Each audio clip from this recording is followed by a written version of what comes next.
James Fishback is a major US investor who has also said he would avoid investing in Britain.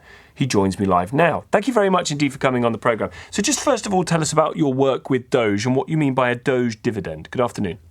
Well, good afternoon, Tom. It's a pleasure to be here talking with our great friends in the United Kingdom. Our special relationship is more special today because of President Trump's leadership. The DOGE dividend is very simple, Tom. DOGE is set to save $2 trillion in total. Our proposal to the president was to take 20% of that, that's $400 billion, to divide that amongst the 79 million tax-paying households in America, each giving them a $5,000 check. There's two reasons for this, Tom.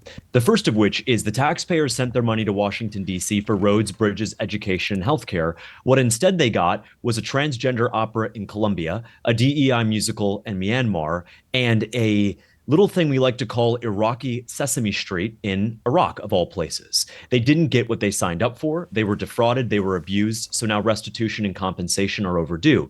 But the second and more important reason, as our proposal lays out, anyone can read it for themselves in full at mydogedividend.com.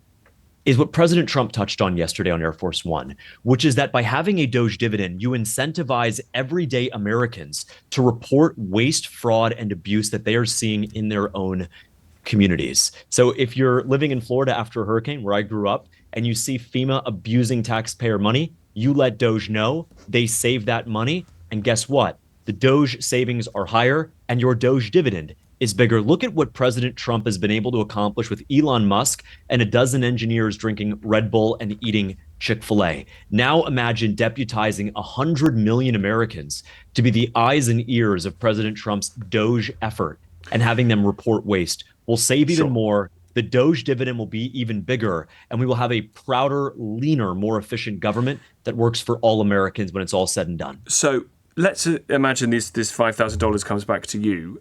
Would you use that $5,000 to invest in the UK? That is a great segue, by the way. Thanks that article from The Telegraph yesterday, I thought was a little bit misleading because in the first opening paragraph, it says I would not invest in the UK under Keir Starmer's leadership is what I specifically said. Why? I have great respect for the United Kingdom. Got the chance to go out there for the first time last month, and I was blown away by the people, the culture, our historical relationship. So here's the truth. You have to commit to the merit system, and part of the merit system is may the best argument win. Free speech and open debate. Free speech and open debate in the United Kingdom are hanging by a thread. That's not the people's fault, that's the government's fault. And so to restore a functioning market, to restore a functioning system, you have to have the ability to disagree publicly. And free speech is a precondition for us to be able to invest. And that's why we've stayed away from China. So where are the examples of a lack of free speech in the UK? Because I sit here and do this job every day, and I can say what I like, James. There's nothing I can't say. I mean, there's consequences for me saying various things, but there's nothing I can't say. So I'll give you one example. The consequences point is not just the legal aspect, which is a separate issue, which I'll touch on in a moment, but if the consequences come from social stigma, being called out, being ostracized, being diminished because of an opposing viewpoint, that's a problem. And look at the way Keir Starmer has handled himself in recent weeks, looking at folks who are complaining about criminal actions over the past 10 years and labeling them fascist, labeling them racist for asking questions. The second point, though, Tom, is good luck going outside of an abortion clinic in the United Kingdom and praying.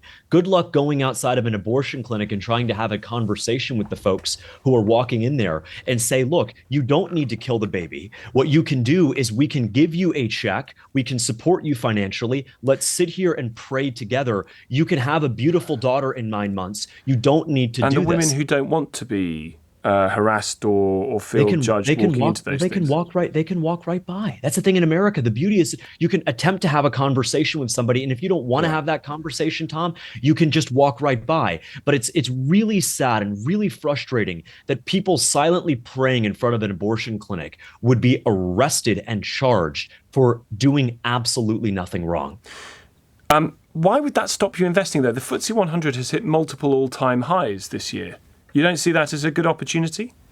No, well, look, what has the FTSE 100 done versus the S&P 500? Investments, Tom, are about trade-offs. We can invest the next dollar in the United States, or we can invest the next dollar in the United Kingdom. That's the issue. And so when we talk about sclerotic bureaucracy, when we talk about the blob, when we talk about what Rachel Reeves' terrible leadership has contributed to in your bond market, the gilt market over there, those are real issues. Now, again, if we bring in a government that is sensible, that is common sense again, we'll take a look at the UK. But I'll tell you the truth, with what's happening here in the United States with President Trump's leadership, the golden age, AI, American manufacturing, Tesla, all of these incredible companies, we have a choice to make. Do we want to invest the next dollar we have in the United States or in the United Kingdom? I have great respect for the people of the United Kingdom, but right here, right now, we got to be honest. It's business. It's not personal. We're going to invest our money in the United States.